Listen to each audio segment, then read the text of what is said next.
ధర్మపీఠం ప్రేక్షకులకి నమస్కారం. మన నిత్య జీవితంలో మనం ప్రతి ఒక్కరం కూడా ఎంతో సుఖవంతమైన జీవితం ఉండాలని కోరుకుంటాం. తద్వారా సంతోషంగా జీవించాలని ప్రతి ఒక్కరం ఆశిస్తూ ఉంటాం. నిజంగా ఇలా జరిగితే ఆ కళ ఎంత బాగుంటుంది.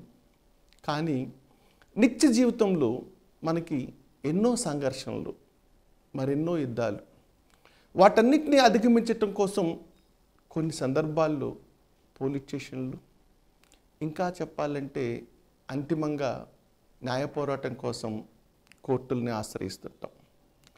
ఇక్కడే అసలు చిక్కంతా కూడా ఒక వివాదం ఒక వయసులో ప్రారంభమవుతుంది. ఆ పరిష్కారం మాత్రం నేటికి కొన్ని తరాలు మారిపోతుంది. ఇలా తరతరాల నుంచి జరగని పొందని న్యాయం కోసం అభాగ్యులైనటువంటి వారు ఎందరో ఉన్నారు.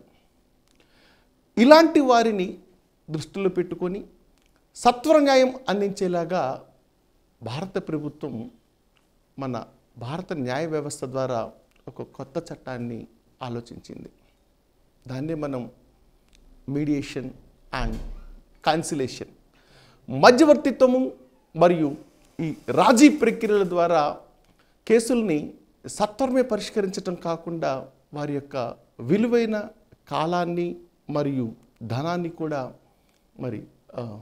వాటిని రక్షించే క్రమంలో సేవ్ చేసే పద్ధతిలో ఈ చట్టాలు మనకి ఎంతో దోహదపడుతున్నాయి.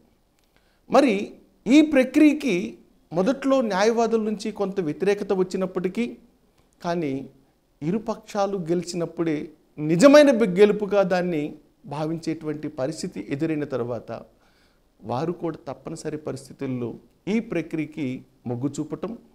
సో కోర్టుల్లో అధిక శాతం నిజం చెప్పాలంటే లక్షల్లో కేసులు రాజీ మార్గాల ద్వారా పరిష్కారం అవుతుంటాం అనేది మీరు గమనిస్తూనే ఉన్నారు. మనం మెగా లోక్ అదాలత్లు అని చెప్పేసి నేషనల్ లెవెల్లో నిర్వహించుకునేటువంటి ఈ పరిష్కార మార్గాలు మనకి ఎంతో సత్ఫలితాన్ని ఇస్తున్నాయి. ఇప్పుడు వీటిని దృష్టిలో పెట్టుకొని మరింతగా ఒక పదునైనటువంటి వ్యవస్థని ఏర్పాటు చేయడం కోసం మనకి మీడియేషన్ అండ్ కన్సిలేషన్ చట్టాన్ని తీసుకొచ్చడం జరిగింది. దాని ఆధారంగా చేసుకొని కొంతమంది వ్యక్తులకి, ముఖ్యంగా ఈ న్యాయవాదులకి రాష్ట్ర హైకోర్టుల్లో, సుప్రీంకోర్టులో పనిచేసేటువంటి న్యాయవాదుల్ని ఎంపిక చేసి వారికి కొన్ని మాసాల పాటు శిక్షణ ఇచ్చి ఆ తర్వాత వారిని అనేక మంది న్యాయవాదులకు ఈ ప్రక్రియలోకి వారిని తీసుకొచ్చే విధంగా, అలా దేశవ్యాప్తంగా రాజీ మార్గాన్ని మంచి మార్గంగా తీసుకురావడానికి వాళ్ళు చేస్తున్నటువంటి కృషిని మనం గమనిస్తూనే ఉన్నాం. ఇందులో భాగంగానే అలా సుప్రీంకోర్టు ద్వారా ఏర్పడ్డటువంటి మీడియేషన్ అండ్ కన్సిలేషన్ ఈ ప్రోగ్రామ్ కమిటీ ఏదైతే ఉందో, ఆ ప్రోగ్రామ్ కమిటీ తరపు నుంచి మనకి న్యూఢిల్లీ నుంచి 2 ప్రముఖ ట్రైనర్లతో పాటు ఇలాంటి ప్రముఖుల్ని మన సమాజానికి పరిచయం చేయడానికి మన హైకోర్టు న్యాయవాది శ్రీమతి డాక్టర్ దుంపా శ్రీదేవి గారు లాంటి ప్రముఖ వ్యక్తులు ఈ రోజున గుంటూరు నగరానికి విచ్చేసి ఉన్నారు. ఇలాంటి ప్రముఖుల్ని మనం ధర్మపీఠం ద్వారా ఈరోజు కలుసుకొని వారి యొక్క అమూల్యమైనటువంటి సలహాలతో ఈ రాజీ మార్గంలో రాజకీయం కాకుండా అలా రారాజులాగా వెలుగొందేటువంటి ఒక న్యాయపరమైనటువంటి జీవితాన్ని అందుకోవటం ఎలా అని వారిని మనం ప్రశ్నిస్తూ మనం వారి ద్వారానే పరిచయం చేసుకుందాం. శ్రీదేవి గారు, ముందుగా మీరు ఏర్పాటు చేసినటువంటి ఈ అభిజ్ఞ భారత్ అనేటువంటిది ఈ ప్రజలకి ఏ విధంగా ఈ న్యాయ కోణంలో కానీ ఇతర అంశాల్లో కానీ ఉపయోగపడుతుంది, ఆ సంస్థ ఇంకేం చేసేందుకు ఇలాంటి ప్రముఖుల్ని మీరు ప్రపంచానికి పరిచయం తెలుసుకున్నారు, వారి వివరాలు ఏంటో మీరు కాస్త చెప్తారా మా ప్రేక్షకుల కోసం? అభిజ్ఞ భారత్ ఫౌండేషన్ తరపున అందించే సేవలలో భాగంగా న్యాయపరమైన సేవలు అందించేది సమాజం కోసం. ఆ విధంగా ముందుకెళ్తున్న క్రమంలో మనకి ఏడిఆర్ మెథడ్స్ చాలానే ఉన్నాయి. అంటే ఆల్టర్నేట్ డిస్ప్యూట్ రెజల్యూషన్ మెథడ్స్, తొందరగా సత్వర న్యాయాన్ని అందించే విధంగా ఎన్నో ఉన్నాయి. అందులో మీడియేషన్ అండ్ కన్సిలియేషన్ అనేది రీసెంట్గా సుప్రీంకోర్టు దానికి ట్రైనర్స్ని ఇచ్చి అన్ని జడ్జెస్ నుంచి అండ్ అడ్వకేట్స్కి అందరికీ కూడా అండ్ సామాన్య ప్రజల్లో కూడా దీని మీద ఇంట్రెస్ట్ ఉండే వాళ్ళకి మీడియేషన్ అండ్ కన్సిలియేషన్ కోర్స్ చేసే విధంగా ప్రోగ్రామ్స్ అన్నిటినీ డిజైన్ చేయడం జరిగింది. సో ఇవన్నిటిని సమాజంలోకి ముందుకి ఎలా తీసుకెళ్ళాలి, సత్వర న్యాయాన్ని ఎలా అందించాలి సమాజంలో, అండ్ దాంతో పాటుగా మానవ సంబంధాలని దెబ్బతినకుండా చూసే విధంగా ఇచ్చే పరిష్కారాలన్నీ ఈ మీడియేషన్ అండ్ కన్సిలియేషన్లో ఉన్న భాగంగా మనం దీన్ని ఎంత త్వరగా ఎంత బాగా సమాజంలోకి తీసుకెళ్తే ముందుకి అంత తొందరగా జ్యుడిషియరీ మీద ఉన్నటువంటి భారమే కాకపోవచ్చు, తర్వాత ఒక కుటుంబ సభ్యుల మధ్యలో కూడా ఒకళ్ళే గెలిచామో ఇంకొకళ్ళు ఓడామో అటువంటి భావన లేకుండా ఇద్దరిని మధ్య మార్గంగా ఒక రాజీ పడితే ఇద్దరు గెలవచ్చు అన్న ఒక ఆలోచనతోటి వీటిని ఎలాగ తీసుకెళ్ళాలి, training programs, awareness camps and legal aid ఎలాగ ఇవ్వగలుగుతాము, ఈ ఆలోచనతోటి అభిజ్ఞ భారత్ ఈ సుప్రీంకోర్టు ట్రైనర్స్ని అప్రోచ్ అయ్యి ఏ విధమైనటువంటి విధానాలతోటి ముందుకు తీసుకెళ్దాము అండ్ ఒక టైలర్డ్ మేడ్ మీడియేషన్స్ని ఎలా అందించగలుగుతాము మనము పిల్లలకి, మహిళలకి అండ్ మైనారిటీస్కి సంబంధించి కూడా ఆలోచించి అండ్ ఎన్జిఓస్ పాత్ర దీనిలో ఎలాగా ఎంత చేయగలుగుతాము అనే దానిలో so NGOs can make it ఒక ప్లాట్ఫామ్ని క్రియేట్ చేయొచ్చు, వాళ్ళు ఒక గ్యాప్ని ఫిల్ చేయొచ్చు. ఎట్లా అంటే కోర్ట్స్కి గవర్నమెంట్స్కి మధ్యలో ఉన్నది ఒక గ్యాప్ని ఫిల్ చేయొచ్చు అండ్ సెంటర్స్ని ఎస్టాబ్లిష్ చేయొచ్చు, మీడియేషన్ సెంటర్స్ని స్పెషల్ ఫోకస్ ద్వారా ఇవన్నీ చేసే విధంగా ముందుకు తీసుకు కోర్ట్స్కి, గవర్నమెంట్స్కి, కమ్యూనిటీస్కి మధ్యలో ఉండే గ్యాప్ని ఫిల్ చేస్తూ వీటిని ఏ విధంగా ఎన్జిఓస్ ఆ పాత్రని పోషించి వీటిలో ఉండే ఉపయోగాల్ని సమాజానికి తెలియపరుస్తూ ఒక ప్లాట్ఫామ్ని క్రియేట్ చేసేదానికి అండ్ ఎటువంటి దీనిలో ఉన్న ఏమైనా నెగిటివ్స్ ఉంటే వాటిని ఎలాగా మనం పాలసీస్కి, ప్రొసీజరల్కి మధ్యలో ఉన్న గ్యాప్ని ఫిల్ చేసేదానికి మనం ట్రై చేయాలి అనేది ఈ ఎన్జిఓస్ యొక్క లక్ష్యంగా అభిజ్ఞ భారత్ ముందుకెళ్తుంది.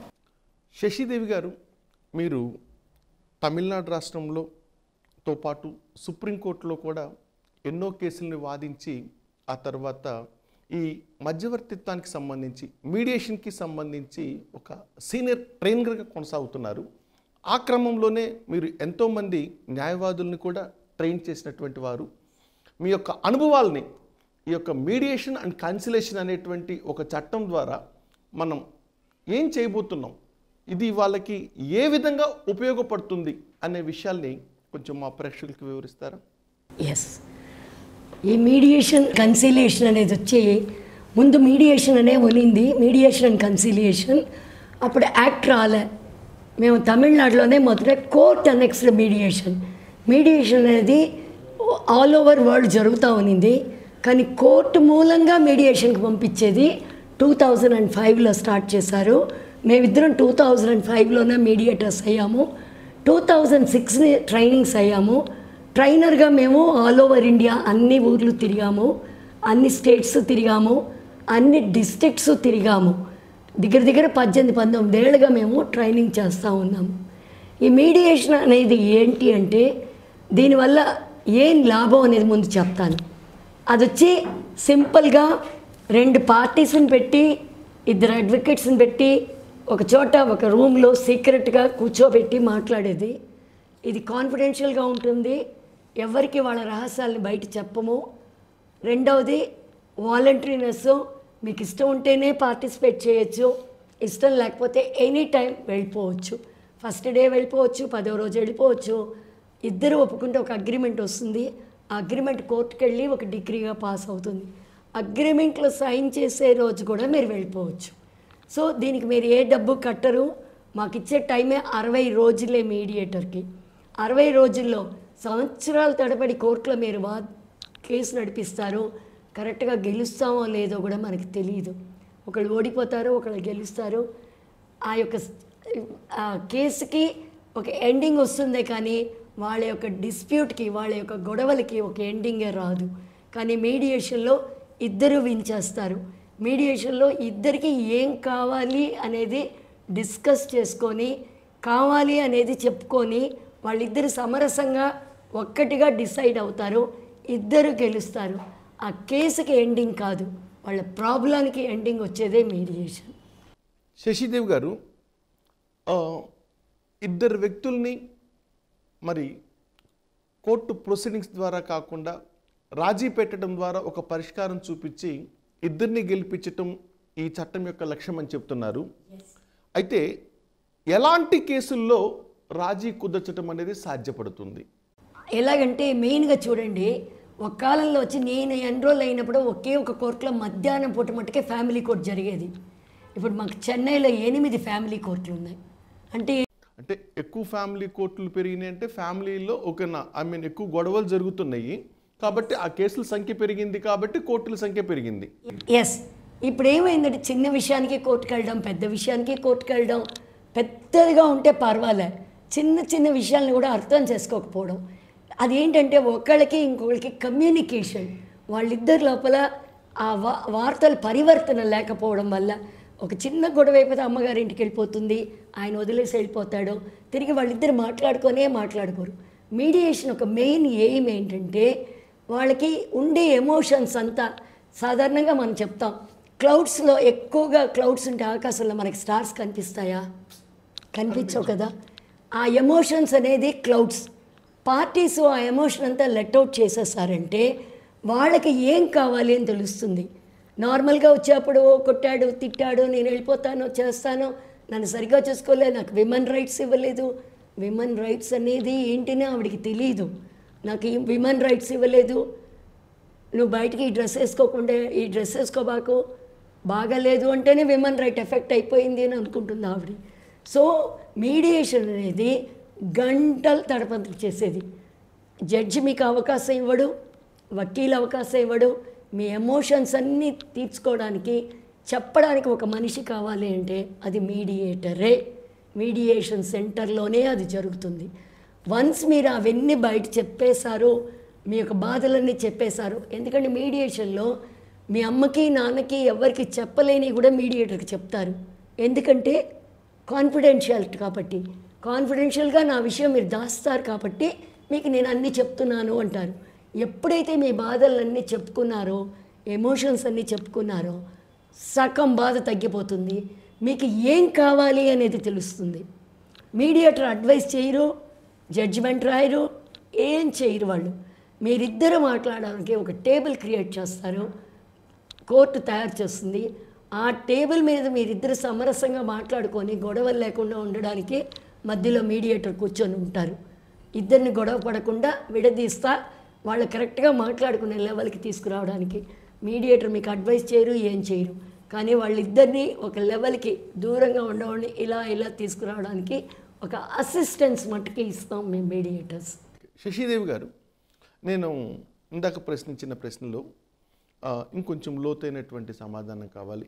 ఎటువంటి కేసులకి ఓకేనా ప్రాధాన్యత ఉంటుంది? అంటే క్రిమినలా, సివిల్లా? క్రిమినల్, సివిల్ అన్నీ చేసుకోవచ్చండి. మ్యాట్రిమోనియల్ మెటర్స్కి చాలా మంచి విషయం ఇది. అలాగే పార్టీషన్, దాన్ని విభాగం బాగా పంపన, అది వచ్చి చాలా చాలా బాగా జరుగుతుంది. ఎందుకంటే కోర్టులో వచ్చి మీకు షేర్ ఎంతో అంతే ఇస్తాడు. వాళ్ళ లోపల కూర్చోబెట్టి మాట్లాడి, ఒక్క కడుపుని మళ్ళీ పుట్టాం కదా, మీరు ఆలోచించుకోండి, మీ అన్నయ్య మీకు పెళ్లి చేశాడు కదా, ఎంత ఖర్చు పెట్టాడో, తను ఇప్పుడు ఒక్కడే అయిపోయాడో, తనకి పిల్లలు ఉన్నారు, అంత డబ్బులు మీకోసమే కదా ఖర్చు పెట్టాడో, ఇప్పుడు ఉండే దాంట్లో కూడా మీరు అడుగుతున్నారే, ఆలోచించుకున్నారా అని వీళ్ళు మాట్లాడేటప్పుడు ఆ పాత జ్ఞాపకాలన్నీ తీసుకొచ్చినప్పుడు వాళ్ళు తప్పకుండా ఫెయిల్ చేస్తారు. మన అన్నయ్యే కదా అని కొంచెం బాగా వదిలిపెట్టడం, నా చెల్లె కదా కష్టపడుతుందని ఆవిడ కొంచెం ఎక్కువ ఇవ్వడం, కోర్టులో చేయలేని అన్నీ మీడియేషన్లో జరుగుతాయి. చాలా బాగా వాళ్ళకి ఏం కావాలో అది దొరుకుతుంది మీడియేషన్లో. కోర్టులో అలా కాదు, చట్టం ఏం చెప్తుందో జడ్జి అదే చేస్తాడు. ఆయనకి తెలుసు పిల్లలకి చాలా ఖర్చు పెట్టాడు వాళ్ళ అన్నయ్య, ఇవాళ డబ్బులు లేకుండా ఉన్నాడు, ఉండేదా ఒక ఇల్లు అని. కానీ జడ్జి ఏ విధంగానూ హెల్ప్ చేయలేడు. ఎందుకంటే ఆయనకి చట్టపూర్వకంగానే చేయాలి. లా ఏం చెప్తుందో అదే చేయగలడు. అవుట్ ఆఫ్ లా చేయలేడు కదా, అంతేనా? సో కానీ వీళ్ళు సో అది చేయొచ్చు. 498A ఆ అమ్మాయి చచ్చిపోలేదు అంటే మీడియేషన్లో సెటిల్ చేయొచ్చు, డొమెస్టిక్ వైలెన్స్ చేయొచ్చు, మెయింటెనెన్స్ చేయొచ్చు, చెక్ బౌన్సింగ్ కేసెస్ చేయొచ్చు. ఏవేవి సీరియస్ అఫెన్సెస్ కాదో అవన్నీ మీడియేషన్లో సెటిల్ చేసుకోవచ్చు. Serious offences like public policy, food adulteration, అలాంటి మర్డరు, రేపు, పోస్కో అవన్నీ చేయలేం మీడియేషన్లో. ఎందులో స్టేట్ పార్టీగా వస్తుందో కంప్లైంట్ మీద అవన్నీ సెటిల్ చేయలేం. అది 498లో ఆ అమ్మాయి చనిపోకపోతే సెటిల్ చేసుకోవచ్చు. మనకి Supreme Court of India mediation and cancellation project committee మెంబర్గా కొనసాగుతూ అందులో సీనియర్ ట్రైనర్గా తన బాధ్యతల్ని నిర్వహిస్తున్నటువంటి మరొక ప్రముఖ న్యాయవాది మహిళామూర్తి మరెవరో కాదు, మన పక్కనే ఉన్నటువంటి సుందరేషన్ సుందర్ గారు కూడా ఈ కార్యక్రమంలో, సుదర్శన సుందర్ గారు కూడా మనతో ఉన్నారు. ఈ సుదర్శన సుందర్ గారిని మనం మరిన్ని వివరాలు అడిగి తెలుసుకుందాం. మేడం నమస్తే అండి, చెప్పండి, how many cases you are settle? ఇప్పటి వరకు మీరు ఒక మీడియేషన్ ద్వారా ఎన్ని కేసెస్ని, how many cases you have settled still now? Okay, before I answer that question, I would like to say this. See, mediation, as far as mediation in India is concerned, it is court-referred mediation. There is no private mediation until now, because there was a Mediation Act has been passed only in 2023. Of course, there are I have done lot of mediations, but settlement as such would be only 30%, whatever the matters, 30 or 40%. Because in India, this concept of mediation has not taken any foothold, because people are reluctant to settle matters. They want the court only to settle. So in which case settlement becomes, I have attended a lot of mediations. I have settled about more than 300 cases in mediation. But over the period of 20 years, that is what I am trying to say. But the fact remains is still mediation, people don't approach mediation because there is no awareness. What is so pathetic is only 7% of cases come to court. People are not aware of even court proceedings. Now we are trying to make awareness as far as the court is concerned. And in that, if you see, some matters are pending before the court, they are sent to mediation. So therefore, to that extent only matters are referred. So therefore, we have to make mediation popular. We must also make the parties understand that settlement in mediation is the best form, because parties themselves settle the matter. It is their judgment, it is their settlement and not a court settlement. As Sashi Devi indicated, court will give a verdict as per law, but in a mediation, settlements are made according to the parties. So we have to make it more popular. Sudarshana Sundar గారు, ఇప్పుడు settlements అనేది out of the court, అంటే court బయట, అంటే court ప్రమేయం లేకుండా జరిగేటువంటి కార్యక్రమాలు. Who can act as a mediator or conciliator? Either judge or an advocate or any individual can act as? See, mediations were earlier referred under section 89, but 89 only talked about mediation. It never talked about who is going to be a mediator. Every High Court formulated rules, not only High Court but also Mediation and Conciliation Project Committee also, they had their own rules. As per the rules, any person who is trained as a mediator, that is either he can be an advocate or any other party, but he should be trained as as a mediator to mediate a matter. Besides district judges, judges in the judiciary, lower judiciary, they are also trained to be mediators also. In many states, they also act as mediators.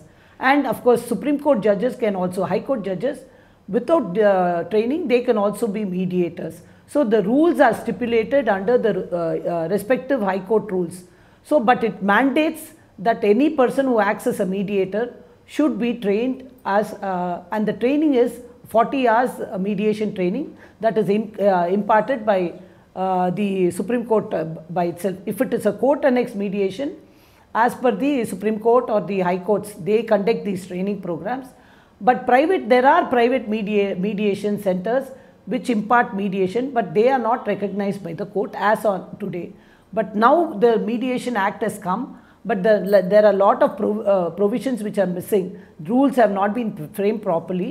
Maybe in future we will also have private institutions imparting training. But one thing is that 40 hours training is a must as far as mediators are concerned. Shashidevi గారు, మీకు ఒక ముఖ్యమైన ప్రశ్న.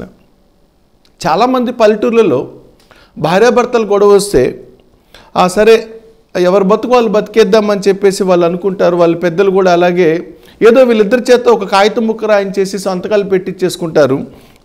మరి ఆ ప్రకారంగా వారు వేరైపోయి మళ్ళీ వేరు పెళ్ళిళ్ళు చేసుకుంటారు. మనం చట్ట ప్రకారం చూస్తే ఒక పెళ్ళి అమలులో ఉండగా చట్టబద్ధమైనటువంటి విడాకులు పొందకుండా రెండో వివాహం చేసుకుంటే దాన్ని మనం బహుభార్యత్వము బహుభర్తృత్వం కింద బైగమి కింద శిక్షించడం జరుగుతుంది. అంటే మరి లాని ప్రొసీడింగ్ అయితే మనము ఫాలో అయితే మనము ఇలాంటి ఇబ్బందులు ఉన్నాయి.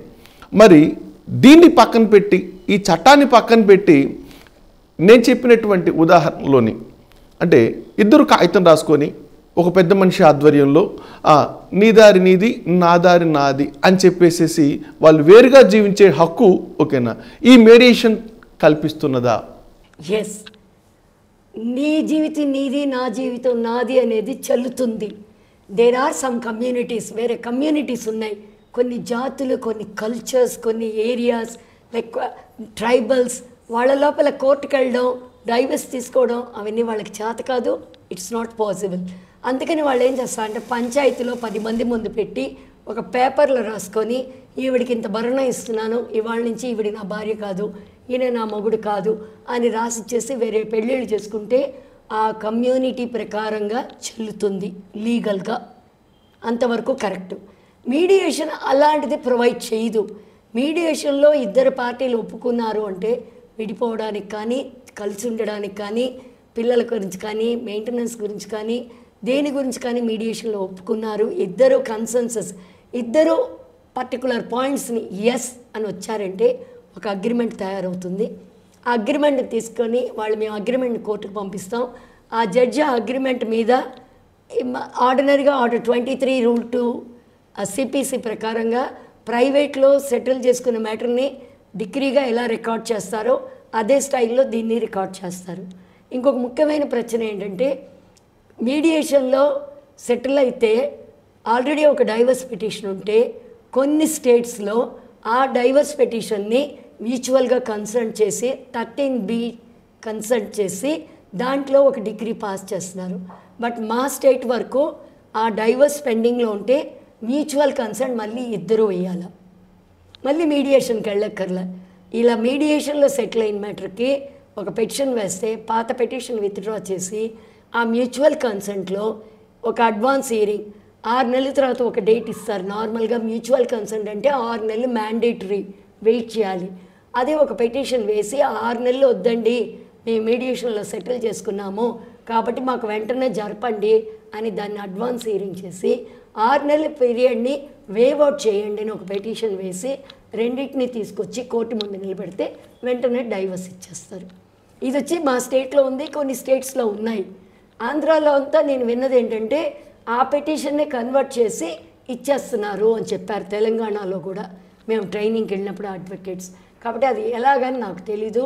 మొన్న నేను జడ్జెస్కి విజయవాడలో ఇచ్చినప్పుడు కూడా వాళ్ళు కూడా చెప్పారు మేము దాన్నే కన్వర్ట్ చేస్తున్నామండి అని. ఓకే శశిదేవి గారు, మీరు ట్రైనర్ కాకముందు ఒక ప్రముఖ న్యాయవాది. న్యాయవాది అంటే ఒక వృత్తి ఇది. సో ఒక లిటిగేషన్ని మీరు కోర్టులో ప్రొసీడ్ చేయటం ద్వారా వాళ్ళకి జస్టిఫికేషన్ చేసిన తర్వాత సర్టెన్ అమౌంట్ని మీరు కొంత ఫీజుగా తీసుకోవటం జరుగుతుంది. This is for survival. ప్రతి వ్యక్తి కూడా పనిచేసేది తను జీవించటం కోసమే. మరి ఆ ప్రకారంగా మీరు సర్వైవల్ పొందినటువంటి మీరు ఈ రోజున ఆ అడ్వకేట్కి సర్వైవల్ లేని విధంగా అంటే తన పోషణని పోగొట్టే విధంగా ఈ చట్టం ఉంది అని చెప్పేసి కొంతమంది న్యాయవాదులు మరి ఆరోపిస్తున్నారు. ఈ ఆరోపణ మీద మీ అభిప్రాయం ఏంటి? ఎస్, కొంతమంది కాదు, ఇది వచ్చిన కొత్తలో ఇండియా మొత్తం అపోజ్ చేశారు. తమిళనాడులో అందరూ అపోజ్ చేశారు. మా ఫ్రెండ్సే అపోజ్ చేశారు. కానీ ఒక విషయాన్ని గుర్తుపెట్టుకోవాలి. సుదర్శన గారు చెప్పారు 7% కేసులే కోర్టుకు వస్తున్నాయి. ఎందువల్ల సార్ 7% ఎందుకు వస్తుంది కోర్టుకి? మిగతా అన్నీ ఎక్కడికి పోతున్నాయి తెలుసా? పంచాయతీకి వెళ్తాయి. పంచాయతీకి వెళ్తాయా లేదా? ఏం లేదు, మా ఇంటికాడ ఒక స్లమ్, ఒక సెకండ్ చెప్పేస్తాను. అందులో పిల్లడు వచ్చి నా టెనెంట్ని ఖాళీ చేయండి అని అడిగాడు. నేను చెప్పాను 4 ఏళ్ళు అవుతుంది బాబు అన్నాను. వాడు వెళ్ళిపోయాడు. ఒక 2-3 నెలల తర్వాత వచ్చాడు. ఏంటి కేసు వేస్తావా అని అడిగాను. లేదండి అగ్రిమెంట్ రాసి ఇవ్వండి అన్నాడు. ఇంకో కొట్టు ఉందా నీకు అని అడిగాను. ఆ కొట్టుకే అన్నాడు. ఎలా ఖాళీ చేయించారు? 1 lakh ఇస్తానండి. ఆయన వెళ్ళనన్నాడు. మా ఊరు ప్రెసిడెంట్ దగ్గరికి వెళ్ళానండి, 1 lakh ఇచ్చానండి. ఆయన 50,000 పెట్టుకున్నాడు, 50,000 వాడికి ఇచ్చాడు. రాత్రి వాడు ఖాళీ చేసి వెళ్ళిపోయాడు. సో ఏమవుతుంది అంటే 7% కోర్టుకు వస్తుంది, మిగతా అన్నీ ఇలాగా డైల్యూట్ అయిపోయి బయట సెటిల్ చేసుకోండి. ఆ సెటిల్మెంట్ కూడా న్యాయంగా ఉంటుందా అంటే మంచోడికి న్యాయం కావాల్సిన వాడికి న్యాయం దొరకదు, బెదిరింపులతో వాడిని పంపించేస్తారు. ఇప్పుడు మన న్యాయవాదులందరికీ 7% కేసులకే మనం కొట్టుకుంటున్నాం. మీరు కానీ క్విక్గా చేసి ఈ వకీలు మీడియేషన్కి తీసుకెళ్ళి ఒక కేసు సెటిల్ చేశా అంటే మనకి పబ్లిసిటీకి పేపర్లో వేయడానికి వీలు లేదు. అడ్వకేట్కి, డాక్టర్కి వేస్తారు, కార్పొరేట్ హాస్పిటల్కి వేస్తారు. ఇందులో వీళ్ళంతా డాక్టర్స్, కానీ కార్పొరేట్ ఆఫీస్ ఉంది అడ్వకేట్స్ కానీ వేయరు. We cannot advertise. అడ్వకేట్ చేసుకోలేము అడ్వర్టైజ్. మనకి బై మౌతే మన అడ్వర్టైజ్మెంట్. సో మీరు ఇవాళ ఈ కేసు సెటిల్ చేసి ఇచ్చారు అంటే ఆ క్లయింట్ ఇంకోళ్ళ దగ్గరికి వెళ్ళినప్పుడు నీకు 3 ఏళ్ళంతా అవ్వదయ్యా బాబు, వెంటనే సెటిల్ చేస్తాడు ఈ అడ్వకేట్, రా అని తీసుకొస్తాడు. So double payment. ఇంకోటి ఏంటంటే మీడియేటర్స్కి మేము చెప్పించేది అడ్వకేట్ని ఒక ఒపీనియన్ ఉంది అడ్వకేట్స్లో. ఏంటంటే మమ్మల్ని లోపలికి రానివ్వరు మీడియేషన్లో, వాళ్ళు అక్కడ పార్టీకి ఏదేదో చెప్పిస్తారు, కేసులను వాళ్ళ ఫ్రెండ్స్కి డైవర్ట్ చేసుకుంటారు. ఈ అపోహలన్నీ ఉన్నాయి. కాబట్టి మేము చెప్పించేటప్పుడు ఏం చెప్తామంటే అడ్వకేట్ చాలా ముఖ్యం. ప్రతి స్టేజ్లో అడ్వకేట్ ఉండాలి. అడ్వకేట్ లేకుండా మీడియేషన్ చేయకూడదు. అలాగే పార్టీకి సెటిల్మెంట్కి వచ్చే ముందు ఒక డేట్ ఇచ్చి చూడండి మీ అడ్వకేట్కి ఏం చేయాలో మీరు అది చేసేసి రండి అని చెప్తాం. ₹1,00,000 తీసుకునే చోట ₹50 తీసుకున్నా, 50,000 తీసుకున్నా నెక్స్ట్ కేసు వస్తుంది. ఆ తర్వాత కేసు వస్తుంది. 20 ఏళ్ల నుంచి ఒక పార్టీషన్ సూట్ జరగలేదు, మీడియేషన్లో జరిగింది అంటే ఆ పార్టీస్కి సంతోషంగా ఉంటుంది కదా, వకీల్ మీద మంచి అభిప్రాయం వస్తుంది కదా. ఆ నెక్స్ట్ కేసు పార్టీషన్ అన్నప్పుడు అమ్మో వద్దులే, రౌడీల దగ్గరికి వెళ్దాం, పంచాయతీకి వెళ్దాం, బెదిరించి తీసుకుందాం అనుకోకుండా వకీల్ దగ్గరికి వెళ్దాం ముగించిస్తాడు అంటే మీ దగ్గరికి వస్తారు కదా.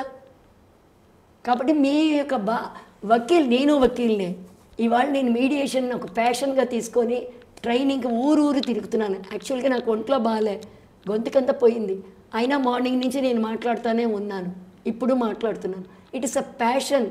మీరు వచ్చారంటే మీడియేషన్ అంటే ఏంటని తెలుసుకున్నారంటే మీకు కేసులు నిండుగా వస్తాయి. అది కాకుండా ఇప్పుడు కొత్త యాక్ట్లో మీరు మీడియేషన్ నేర్చుకున్నారంటే మీడియేటర్సే జడ్జిమెంట్ రాయొచ్చు. సో మీరు న్యాయవాదులందరూ మీడియేటర్స్ అయ్యారంటే రేపు యాక్ట్ వచ్చిందంటే ఒక్కొక్క ఇన్స్టిట్యూషన్ లాగా పెట్టుకొని 4-5 ఒక చోట పార్ట్నర్స్గా ఉండి ప్రైవేట్ మీడియేషన్స్ చేయొచ్చు. మీరు ఏం డబ్బు తీసుకుంటున్నారో కేసుకి అదే డబ్బు వాళ్ళ దగ్గర తీసుకొని మీడియేషన్ చేసి వదలచ్చు. దీనివల్ల సొసైటీనూ బాగుపడుతుంది, కేసులు తగ్గుతాయి కోర్టుకి, మనము బాగుపడతాం వకీలుగా. నేను ఈరోజు కోర్టులో ప్రాక్టీస్ చేస్తున్నాను, తను ప్రాక్టీస్ చేస్తుంది. సో మాకే విధమైన బాధకం లేదు. ఇప్పుడు తెలిసి చాలామంది న్యాయవాదులు మీడియేటర్స్గా ట్రైనింగ్ అవుతున్నారు.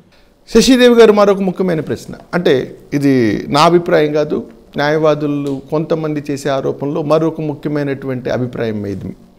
అంటే మీరు చక్కగా చెప్పారు, మీడియేషన్ ద్వారా కేసులు సత్వరమే పరిష్కారం అయిపోతాయి, 7% నుంచి దాన్ని 70% తీసుకువెళ్ళిపోతే కేసుల భారం తగ్గిపోతుంది అని చెప్పారు. చాలా మంచి విషయం. సో కేసులు అలా రాజీ మార్గంలో పరిష్కరింపబడితే ఇరువురికి న్యాయం జరిగేటువంటి అవకాశం ఉంటుంది. అయితే ఈ చట్టాలన్నీ మనం ఇన్నాళ్ళు మరి కాంట్రాక్ట్ యాక్ట్ 1872 అనండి, property act, transfer of property act 1882 అనండి, లేకపోతే ఇప్పుడు కొత్తగా చేసుకున్నటువంటి బిఎన్ఎస్ఎస్ అన్ని కోడ్స్ మనము క్రోడీకరించినటువంటి చట్టాలు చేసుకొని, పుస్తకాలు చేసుకొని, దానికి ఒక విద్యను అభ్యసించి, వాటికి ఒక ప్రొసీజర్ పెట్టుకొని, వీటన్నిటిని ఉల్లంఘించేసేసి, వీటన్నిటినీ పక్కన పెట్టేసేసి, సో రాజీ మార్గం చేసుకున్నాం, ఇద్దరిని కూర్చోపెట్టి నచ్చే విధంగా మాట్లాడదాం, ఇద్దరికీ నచ్చే విధంగా మాట్లాడదాం అనేటువంటి ప్రక్రియనే మనం ముందుకు తీసుకెళ్ళిపోతే కొన్ని సంవత్సరాల తర్వాత న్యాయ విద్య అవసరం లేకుండా పోతుందేమో చూడండి. నేను దానికి సమాధానం చెప్తాను. యాక్చువల్గా ఈ ఏడిఆర్ అంటే ఆల్టర్నేటివ్ డిస్ప్యూట్ రెజల్యూషన్స్ ఇవి వచ్చి మీకు సబ్స్టిట్యూట్ చేయడానికి రాలేదు. కోర్టును తీసేసి మేము పైన కూర్చుంటామని రాలేదు. మేము కోర్టుతో పాటుగా మేము ట్రావెల్ చేస్తున్నాం. ప్యారలల్ 2 పట్టాలు ట్రైన్కి, ఒక పట్ట కోర్టు అయితే ఇంకొక పట్ట ఈ ఏడిఆర్లో ఏమేమి ఉన్నాయి? Lok Adalat, arbitration, conciliation, judicial settlement and mediation. ఇవన్నీ 5. ఇవి 5 ఈ కోర్టుతోనే మూవ్ అవుతూ ఉంటాయి. అంతేకాని పర్సనల్గా ఈ కోర్టు లేకుండా చేసేయాలని కాదు. కోర్టులో చాలా కేసులు ఉన్నాయి. సింపుల్గా ముగించాలి కేసుని 20 ఏళ్ళు జరుగుతూ ఉంది. ఒక అన్నదమ్ముల లోపల గొడవ, అక్క చెల్లెళ్ళు అన్నదమ్ముల లోపల గొడవ అంటే వాళ్ళు చచ్చిపోయి వాళ్ళ పిల్లలు లీగల్ హెయిర్స్ వచ్చి, ముందు 4 ఉంటారు, లీగల్ హెయిర్స్ వచ్చేప్పటికి 20 మంది అవుతారు. ఆ తర్వాత లీగల్ హెయిర్స్ వస్తే 25 మంది అవుతారు. ఇవన్నీ లేకుండా కొన్ని కేసుల్ని సింపుల్గా ఫ్యామిలీ మ్యాటర్స్ని, ఎస్పెషల్లీ ఒక అనుబంధం, ఫ్యూచర్లో మనకు ఆ రిలేషన్షిప్ ఉండాలి అనుకునే వాళ్ళ కేసుల్ని కోర్టే సెలెక్ట్ చేసి పంపిస్తుంది. కోర్టుకి నాకు జడ్జిమెంట్ చెప్పడం చేతకాక పంపించటం లేదు. ఇది ఫ్యామిలీ మ్యాటర్, పార్టీషను, వాళ్ళ రిలేటివ్స్ లోపల, ఇది హస్బెండ్ అండ్ వైఫ్ లోపల, ఇది పిల్లలకి తల్లికి మధ్యన, పిల్లలకి తండ్రి మధ్యన, కాబట్టి ఇది సెటిల్ చేసుకోండి అని పంపిస్తుంది. దీంట్లో ఏంటి బ్యూటీ అంటే, మీడియేషన్ కేసు వచ్చిందంటే, ఆర్బిట్రేషన్కి వెళ్ళిందంటే, ఆర్బిట్రేషన్ నుంచి అవార్డు వచ్చిందంటే అట్నుంచి అటే వెళ్ళిపోతుంది. లోక్ అదాలత్లో అవార్డు వచ్చిందంటే అట్నుంచి అటే వెళ్ళిపోతుంది. అవార్డు రానప్పుడే కోర్టుకు వస్తుంది. కానీ మీడియేషన్లో అవార్డు వచ్చినా రాకపోయినా, అగ్రిమెంట్ అయినా అవ్వకపోయినా తిరిగి కోర్టుకే వెళ్తుంది. సో కోర్టుని ఒక ఏం చెప్తాం, వాళ్ళ యొక్క వ్యూలో ఆ పర్వ్యూని దాటి ఇది బయటికి ఎక్కడికే వెళ్ళదు. ఈ అగ్రిమెంట్ పంపిస్తే మీడియేటర్ చెక్ చేసి 2 అడ్వకేట్స్ రాసిన అగ్రిమెంట్ పంపిస్తే తిరిగి కోర్టుకు వస్తే జడ్జి గారు వాళ్ళ పార్టీస్ని పిలిచి ఇవన్నీ పాయింట్స్ మీకు తెలుసా, ఇవన్నీ నిజమేనా, మీరు ఒప్పుకుంటున్నారా అని అడిగి ఆ తర్వాతనే జడ్జిమెంట్ పాస్ చేస్తారు. కానీ ఒకటి మటుకు గుర్తుపెట్టుకోండి, మేము వచ్చి కోర్టుని తీసేసి పైన వచ్చి కూర్చోవాలని కాదు. ఏడిఆర్ ప్యారలల్, దీనికి కొంచెం బర్డన్ తగ్గించడానికి ఇది. ఫ్యూచర్లో ఎలా ఉంటుంది, కోర్టులో లేకుండా there are some cases, criminal cases, severe offences, probate, కొన్ని చోట్ల ఒక డైటీ ఉంటుంది. దేవుడు ఆయన కేసు మీడియేషన్లో చేయలేం కదా, వాటి కోర్టు కావాలి కదా. ఎలక్షన్స్ కోర్టు కావాలి కదా. ఎలక్షన్లో ఓకే అండి నేను ఒప్పుకుంటున్నాను అని ఒప్పుకోలేరు కదా. అలాంటి కేసులన్నీ చాలా ఉంటాయి. అవన్నిటికీ కోర్టే కావాలి. కొంతమంది అంటారు మీడియేషన్లో నేను సెటిల్ చేయనండి, ఎందుకంటే వాళ్ళకి రిస్క్ తీసుకోవడం ఇష్టం ఉండదు. ఏదున్నా కోర్టు ఆర్డర్ అయినివ్వండి నేను తీసుకుంటానంటాడు. వాళ్ళకందరికీ కోర్టు కావాలన్న వాళ్ళకి ఇస్తున్నారు. ఈజీగా సెటిల్ చేసుకోగలిగే వాళ్ళనే మీడియేషన్ పంపిస్తారు. సో దీనివల్ల కోర్టులు ఏ విధంగానూ బాధింపబడదు, వకీళ్ళకి బాధన సాధన ఏముండదు. Thank you madam.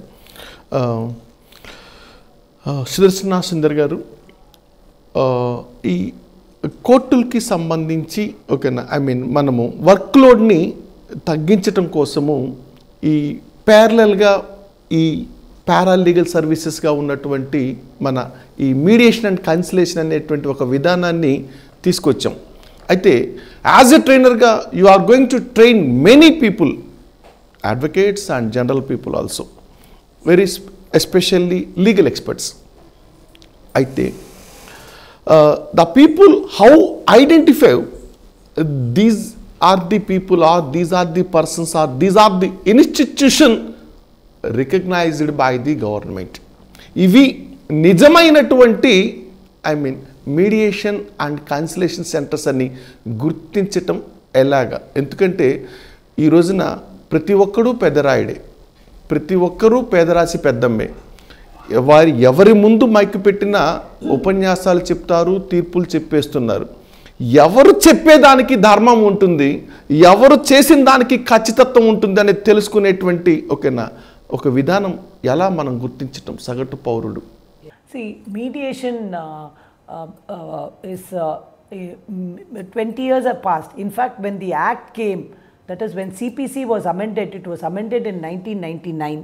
Then it came as an act in 2002. Ever since we have this mediation, but it had not taken place. Because there were a lot of litigations, there was opposition by lawyers and all that.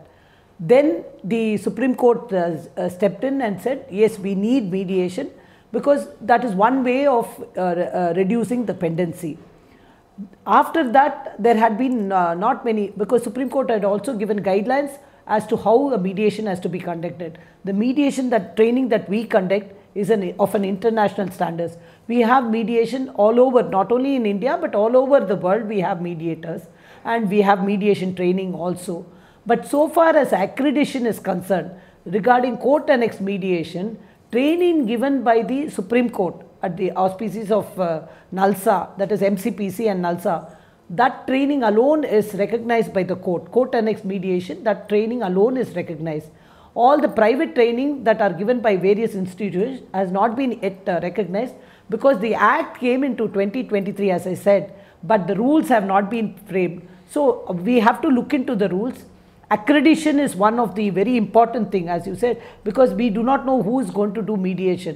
Just like in arbitration and all that, we have a lot of problems also, like several arbitration thing. Then the courts came in and stepped in and said who can be arbitrator, and that institutional arbitrations like thing, where also the act said that these cannot be recognized and all that.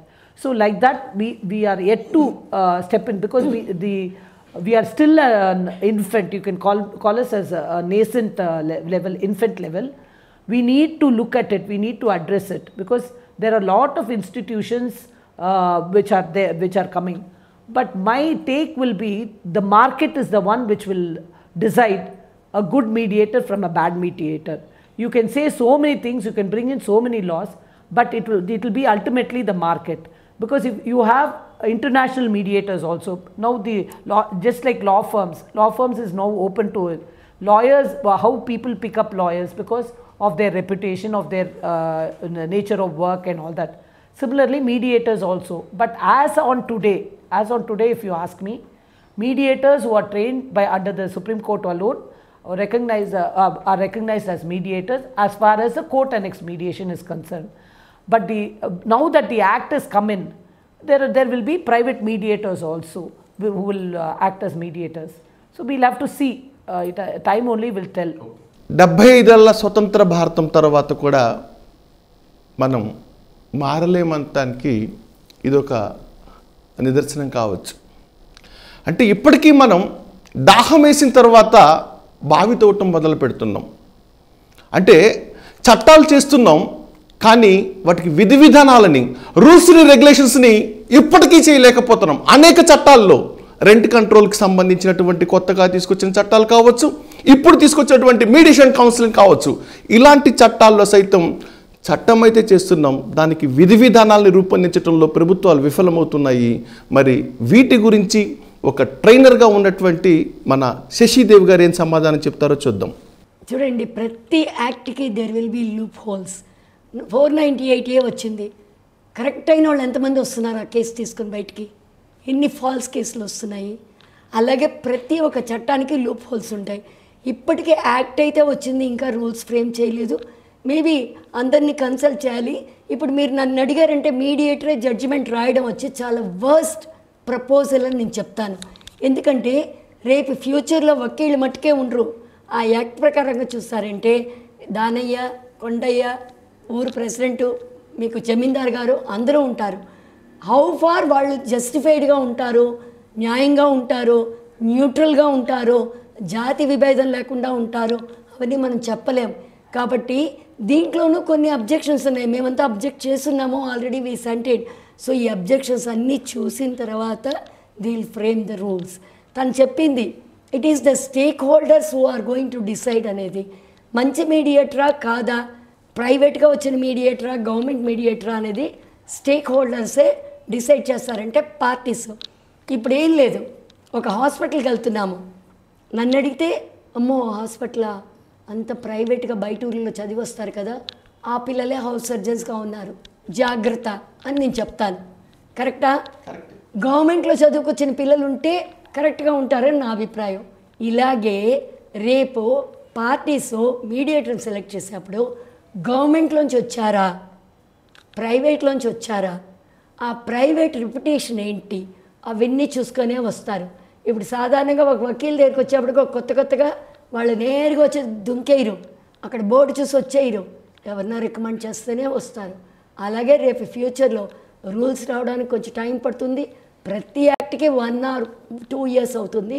ఇందులో చాలా loop holes ఉండడం బట్టి, మేమంతా objections చెప్పడం బట్టి it is taking little more time. వస్తే ప్రాపర్గా రావాలి. ఒక జడ్జిమెంట్ అనేది ఒక జడ్జి ఇస్తే ఇంపార్షియల్గా ఉంటుంది, అకార్డింగ్ టు లా ఉంటుంది. ఒక రోడ్లో పోయి ఆయన మీడియేటర్ అయ్యి ఇస్తే అలా ఉండదు. కాబట్టే మేము దాన్ని అబ్జెక్ట్ చేసాము. అలాంటి చాలా పాయింట్లు అబ్జెక్ట్ చేసాము. అవన్నీ చెక్అవుట్ చేసి అవన్నీ డిస్కస్ చేసి ఎక్స్పర్ట్స్ని పెట్టి ఆ తర్వాతనే రూల్స్ పాస్ చేస్తారు. రూల్స్ రాలేదు అన్నందువల్ల ఈ యాక్ట్ రాదని కాదు, గవర్నమెంట్ కావాలని డిలే చేయటం లేదు. అది కరెక్ట్గా చెక్ చేసి బయటకు వదలాలి ఏదైనా. కానీ half baked half cooked food ఇవ్వలేం కదా, ఫుల్లీ కుక్డ్ ఫుడ్ ఇస్తేనే కడుపు నొప్పి రాదు ప్రజలకి. కాబట్టి అందుకే వెయిట్ చేస్తున్నారు. ఎనీహౌ